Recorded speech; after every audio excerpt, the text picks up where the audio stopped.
ನಮಸ್ಕಾರ, ನಾನು ನಿಮ್ಮ ಭಾಗ್ಯನಾರಾಯಣ ಬೊಗ್ಗವರಪು. ನೀವು ನೋಡ್ತಾ ಇದ್ದೀರಿ ಸುದ್ದಿ ಸರ್ಕಲ್. ದೇಶದಲ್ಲಿ ಗೋವಿನ ಹೆಸರಿನಲ್ಲಿ ಮತ್ತೊಂದು ವ್ಯಕ್ತಿಯನ್ನ ಬಡಿದು ಕೊಲ್ಲಲಾಗಿದೆ. ಒಡಿಶಾದಲ್ಲಿ ಒಬ್ಬ ವ್ಯಕ್ತಿಯನ್ನ ಬಲವಂತಕ್ಕೆ, ಮುಸ್ಲಿಂ ವ್ಯಕ್ತಿಯನ್ನ ಬಲವಂತಕ್ಕೆ ಜೈ ಶ್ರೀರಾಮ್ ಘೋಷಣೆಗಳನ್ನು ಕೂಗಿಸಿ, ಜೈ ಶ್ರೀರಾಮ್ ಘೋಷಣೆಗಳನ್ನು ಆತ ನಿರಂತರವಾಗಿ ಕೂಗಿದ ನಂತರವೂ ಸಹ ಗೋಮಾತೆ ಅಂತ ಆತನ ಬಾಯಲ್ಲಿ ಹೇಳಿಸಿ ಎಷ್ಟು ಥಳಿಸಿದ್ದಾರೆ ಅಂದರೆ ಆತ ನಂತರದಲ್ಲಿ ಜೀವ ಕಳ್ಕೊಳ್ಬೇಕಾಗಿದೆ. ಸೊ ಏನಿದು ಘಟನೆ?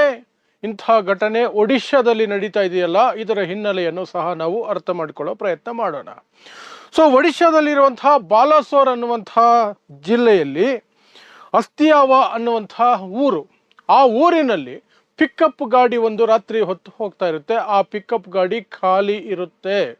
ಖಾಲಿ ಪಿಕಪ್ ಗಾಡಿಯನ್ನ ಗೋರಕ್ಷಣೆ ಹೆಸರಿನಲ್ಲಿ ಮಧ್ಯರಾತ್ರಿಯಲ್ಲಿ ಬೀದಿ ಸುತ್ತಾ ಇದ್ದಂತಹ ಒಂದಷ್ಟು ಜನ, ಯಾಕೆ ಮಧ್ಯರಾತ್ರಿ ಬೀದಿ ಸುತ್ತಾ ಇರ್ತಾರೆ ಅದು ಅವರಿಗೆ ಗೊತ್ತಿರುತ್ತೆ, ನಿಮಗೂ ಸಹ ಗೊತ್ತಿರುತ್ತೆ.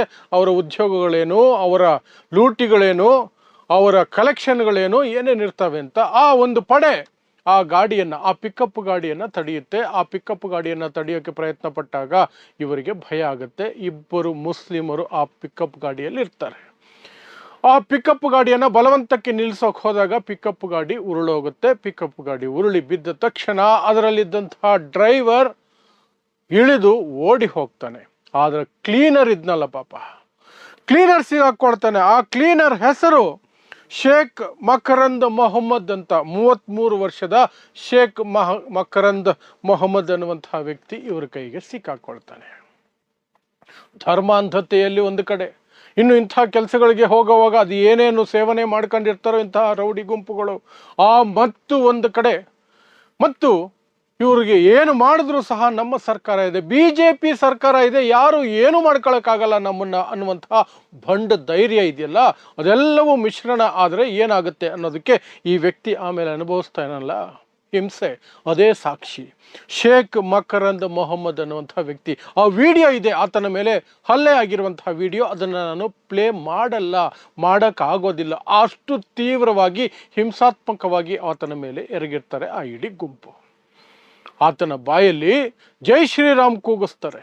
ಆತ ಹೆದರ್ಕೊಂಡು ಜೀವ ಭಯದಲ್ಲಿ ಉಳಿಸ್ಬಿಡ್ತಾರೇನೋ, ಬಿಟ್ಟು ಬಿಡ್ತಾರೇನೋ ಜೈ ಶ್ರೀರಾಮ್ ಕೂಗಿದ್ರೆ ಅನ್ನುವಂತಹ ಆಸೆಯಲ್ಲಿ ಪಾಪ ಪದೇ ಪದೇ ಜೈ ಶ್ರೀರಾಮ್ ಅಂತ ಕೂಗ್ತಾನೆ ಇರ್ತಾನೆ. ಬಟ್ ಅವರದು ಕೂಗ್ಸೋದು ಅವರ ವಿಕೃತ ಆನಂದಕ್ಕೆ ಹೊರತು ಅವನ ಮೇಲೆ ದಯೆ ತೋರಿಸೋದಕ್ಕಲ್ಲ. ಅದರ ಜೊತೆಗೆ ಗೋಮಾತಾ ಅಂತ ಹೇಳಿಸ್ತಾರೆ. ಇಷ್ಟಕ್ಕೂ ಆ ಪಿಕಪ್ ಗಾಡಿಯಲ್ಲಿ ಯಾವ ಗೋವು ಇರಲಿಲ್ಲ. ಇವರ ಅನುಮಾನ ಅಂತೆ, ಆ ಪಿಕಪ್ ಗಾಡಿ ಮಧ್ಯರಾತ್ರಿಯಲ್ಲಿ ಓಡಾಡ್ತಿದೆ ಅಂದರೆ ಅದು ಗೋವುಗಳನ್ನು ಸಾಗಿಸುವ ಬಿಸ್ನೆಸ್ಸಲ್ಲೇ ತೊಡಗಿಕೊಂಡಿರುತ್ತೆ, ಗೋಮಾಂಸದ ವ್ಯಾಪಾರದಲ್ಲೇ ತೊಡಗಿಸ್ಕೊಂಡಿರುತ್ತೆ ಅಂತ ಅವರ ಅನುಮಾನ ಅಂತೆ. ಆ ಅನುಮಾನಕ್ಕೇನೆ ಆತನನ್ನು ಹಾಗೆ ಬಡಿದಿತ್ತು. ಯಾವ ಮಟ್ಟಕ್ಕೆ ಅವನ ಮೇಲೆ ಹಲ್ಲೆ ನಡೆಸ್ತಾರೆ ಅಂದರೆ, ಎಷ್ಟು ಸಾಧ್ಯನೋ ಕೈಯಲ್ಲಿದ್ದಂತಹ ಮಾರಕಾಸ್ತ್ರಗಳು, ಲಾಠಿಗಳು, ಪೈಪುಗಳು ಎಲ್ಲದರಿಂದ ಥಳಿಸ್ಬಿಡ್ತಾರೆ. ಆ ನಂತರ ಪೊಲೀಸರಿಗೆ ವಿಚಾರ ಗೊತ್ತಾಗುತ್ತೆ. ಪೊಲೀಸರು ಆಸ್ಪತ್ರೆಗೆ ಸೇರಿಸ್ತಾರೆ. ಬಟ್ ಏನೂ ಲಾಭ ಇಲ್ಲ, ಚಿಕಿತ್ಸೆ ಫಲಕಾರಿಯಾಗದೆ ಆತ ಜೀವ ಬಿಟ್ಟು ಬಿಡ್ತಾನೆ. ಈಗ BJP ಸರ್ಕಾರದ ಪೊಲೀಸರ ನಾಟಕ ಶುರುವಾಗುತ್ತೆ ನೋಡಿ. ಕೇಸ್ ಮಾಡ್ತಾರೆ. ಏನು ಮಾಡ್ತಾರೆ ಗೊತ್ತಾ ಕೇಸ್? ಇವರು ಅಕ್ರಮ ಗೋ ಸಾಗಾಟ ಅಂತ ಕೇಸ್ ಮಾಡ್ತಾರೆ ಮೊದಲು. ಈ ಹಲ್ಲೆಯ ಬಗ್ಗೆ ಅದರಲ್ಲಿ ಉಲ್ಲೇಖನೇ ಇರೋದಿಲ್ಲ. ಆದರೆ ಯಾವಾಗ ಈ ಶೇಖ್ ಮಕರಂದ್ ಮೊಹಮ್ಮದ್ ಸಾವಾಗುತ್ತೋ ಆ ನಂತರ ಆತನ ಅಣ್ಣ ಬಂದು ಕಂಪ್ಲೇಂಟ್ ಕೊಟ್ಟ ನಂತರನೇ ಕೊಲೆ ಪ್ರಕರಣ ದಾಖಲಾಗುತ್ತೆ. ಅಲ್ಲಿಯವರೆಗೆ ಕೊಲೆ ಪ್ರಕರಣ ದಾಖಲಾಗೋದಿಲ್ಲ. ಹಲ್ಲೆಯ ವಿಚಾರವೇ ಬರೋದಿಲ್ಲ ಮೊದಲನೇ FIR ಅಲ್ಲಿ. FIR ಯಾರ ಮೇಲೆ? ಸುತ್ತು ಹೋಗಿರುವ ವ್ಯಕ್ತಿಯ ಮೇಲೆ ಹಾಕಿಲ್ಲ, ಸತ್ತು ಹೋಗಿರೋ ವ್ಯಕ್ತಿ ಅಲ್ಲ, ಸಾರಿ. ಆದರೆ ಆ ಪಿಕಪ್ ಗಾಡಿಯ ಡ್ರೈವರ್ ಇದ್ನಲ್ಲ, ಆ ಪಿಕಪ್ ಗಾಡಿಯ ಡ್ರೈವರು, ಆ ಪಿಕಪ್ ಗಾಡಿಯ ಓನರ್ ಮೇಲೆ ಹಾಕಿರ್ತಾರೆ ಕೇಸು. ಅವರಿಬ್ಬರ ಮೇಲೆ ಕೇಸ್ ಹಾಕಿರ್ತಾರೆ. ಆದರೆ ಯಾವಾಗ ಜೀವ ಹೋಗುತ್ತೋ ಅವ್ರ ಅಣ್ಣ ಬಂದು ಕಂಪ್ಲೇಂಟ್ ಕೊಟ್ಟ ನಂತರ ಕೇಸ್ ಆಗುತ್ತೆ. ಅವ್ರ ಅಣ್ಣ 5 ಜನರ ಹೆಸರನ್ನು ಹೇಳ್ತಾನೆ.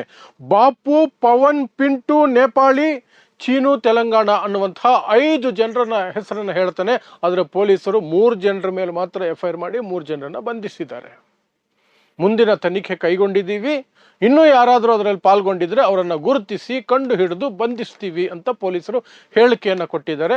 ಅದು ಬಂಧನ ಯಾವ ಮಟ್ಟಕ್ಕಿರುತ್ತೆ, ಹೇಗೆ ಬೇಲುಗಳು ಸಿಗ್ತಾವೆ ಅವ್ರಿಗೆ, ಹೇಗೆ ಆರಾಮಾಗಿ ಹೊರಗಡೆ ಬರ್ತಾರೆ, ಹೊರಗಡೆ ಬಂದ ನಂತರ ಇಂತಹ ಕೊಲೆಗಡುಕರನ್ನು ಸಹ ಒಂದಷ್ಟು BJPಯವರು, ಒಂದಷ್ಟು RSSನವರು, ಬಜರಂಗ ದಳದವರು, ಇನ್ಯಾವುದೋ ದಳದವರು, ಇನ್ಯಾವುದೋ ಗುಂಪಿನವರು, ಇನ್ಯಾವುದೋ ರೌಡಿ ಗುಂಪಿನವರು ಸನ್ಮಾನ ಮಾಡಿ ಸಿಹಿ ತಿನ್ನಿಸಿ ಹಾರ ಹಾಕಿ ಏನೆಲ್ಲ ಅವರಿಗೆ ಖುಷಿ ಪಡಿಸ್ಬೋದು ಎಲ್ಲ ಖುಷಿ ಪಡಿಸ್ತಾರೆ. ಅವ್ರಿಗೆ ಶಿಕ್ಷೆ ಆಗೋದು ಯಾವತ್ತೋ ದೂರದ ಮಾತು, ಆದರೂ ಸಹ ಯಾವತ್ತೋ ಗೊತ್ತಿಲ್ಲ. ಸೊ ಇದಿಷ್ಟು ಒಡಿಶಾದಲ್ಲಿ ನಡೀತಾ ಇದೆ. ಹಾಗಾದರೆ ಒಡಿಶಾದಲ್ಲಿ ಇದು ಮೊದಲನೇ ಘಟನೆನೇ ಅಂದರೆ ಇಲ್ಲ, ಇತ್ತೀಚಿನ ಒಂದೂವರೆ ವರ್ಷದಲ್ಲಿ ಬಹಳಷ್ಟು ಘಟನೆಗಳು ನಡೆದಿದ್ದಾವೆ, ಬಹಳಷ್ಟು ಘಟನೆಗಳು. ಆದರೆ ಈ ಒಡಿಶಾಗೆ ಇದು ಹೊಸದು ಆ್ಯಕ್ಚುಲಿ. ಯಾಕೆಂದರೆ ಸುಮಾರು 20-25 ವರ್ಷಗಳವರೆಗೆ ಅಲ್ಲಿ BJD ಆಡಳಿತ ಇತ್ತು, ಬಿಜು ಜನತಾ ದಳದ ಆಡಳಿತ ಇತ್ತು. ನವೀನ್ ಪಟ್ನಾಯಕ್ ಮುಖ್ಯಮಂತ್ರಿ ಆಗಿದ್ದರು. ಅವರು ಜಾತ್ಯತೀತ ತತ್ವಗಳಲ್ಲಿ ನಂಬಿಕೆ ಇಟ್ಟಿದ್ರು. ಆದರೆ ಅವ್ರಿಗೆ ವಯಸ್ಸಾಗಿದೆ ಅಂತ ಜನರಲ್ಲಿ ನಂಬಿಕೆಯನ್ನು ಮೂಡಿಸಿ ಅವ್ರು ಯಾವುದೋ ತಮಿಳು ಭಾಷಿಕರಿಗೆ IAS ಆಫೀಸರ್ಗೆ ಮುಂದಿನ ಮುಖ್ಯಮಂತ್ರಿ ಮಾಡ್ತಾರೆ ಅನ್ನುವ ಭಯವನ್ನು ಒಡಿಶಾ ಜನರಲ್ಲಿ ಬಿತ್ತಿ BJP 2024ರಲ್ಲಿ ವಿಧಾನಸಭಾ ಚುನಾವಣೆಗಳನ್ನು ಗೆದ್ದಿತ್ತು. ಮೊದಲ ಬಾರಿಗೆ BJP ಅಧಿಕಾರಕ್ಕೆ ಬಂದಿತ್ತು. BJP ಅಧಿಕಾರಕ್ಕೆ ಬಂದ ತಕ್ಷಣವೇ ಈ ಎಲ್ಲ ಘಟನೆಗಳು ಶುರುವಾಗಿದ್ದಾವೆ. ಮೊದಲ ಬಾರಿಗೆ BJP ಅಧಿಕಾರಕ್ಕೆ ಬಂದಿದ್ದರ ಪ್ರತಿಫಲ ಅನ್ನೋ ರೀತಿಯಲ್ಲಿ ಈ ಘಟನೆಗಳು ನಿರಂತರವಾಗಿ ನಡೀತಾ ಇದೆ. ಅಲ್ಲಿನ ಮುಖ್ಯಮಂತ್ರಿ ಆದಿವಾಸಿ ಜನಾಂಗದಿಂದ ಬರ್ತಾರೆ. ಆದಿವಾಸಿ ಜನಾಂಗ, ಮೋಹನ್ ಚರಣ್ ಮಾಝಿ ಅಂತ ಅವರ ಹೆಸರು. ಅವರಿಗೆ ಗೊತ್ತಿಲ್ವಾ ದೌರ್ಜನ್ಯ ಅಂದ್ರೆ ಏನು, ದೌರ್ಜನ್ಯಗಳು ಹೇಗಾಗ್ತವೆ ಅಂತ? ಇದನ್ಯಾವುದನ್ನು ತಡೆಯುವಂಥದಕ್ಕೆ ಅವರು ಪ್ರಯತ್ನ ಮಾಡ್ತಿದ್ದಾರೋ ಇಲ್ಲವೋ, ಮನಸ್ಸಿದೆಯೋ ಇಲ್ಲವೋ ಹೇಳೋಕ್ಕಾಗಲ್ಲ. ಯಾಕಂದರೆ BJPಯ ಮುಖ್ಯಮಂತ್ರಿ ಅಷ್ಟೇ. ಸೊ ಇದಿಷ್ಟು ಒಡಿಶಾದಿಂದ ಬರ್ತಿರುವಂತಹ ಇನ್ನೊಂದು ಗುಂಪು ಹತ್ಯೆ. ಗೋವಿನ ಹೆಸರಿನಲ್ಲಿ ಒಂದು ವ್ಯಕ್ತಿಯನ್ನು ಬಲವಂತಕ್ಕೆ ಜೈ ಶ್ರೀರಾಮ್ ಕೂಗಿದ ನಂತರವೂ ಸಹ ಬಡಿದು ಕೊಂದಿರುವಂತಹ ಘಟನೆಯ ವಿವರಗಳು. ಸೊ ಇಂತಹದೇ ವಿಶೇಷ ವಿಶ್ಲೇಷಣೆಗಳಿಗಾಗಿ ನೋಡ್ತಾ ಇರಿ ಸುದ್ದಿ ಸರ್ಕಲ್. ನಾನು ನಿಮ್ಮ ಭಾಗ್ಯನಾರಾಯಣ ಬೊಗ್ಗವರಪು.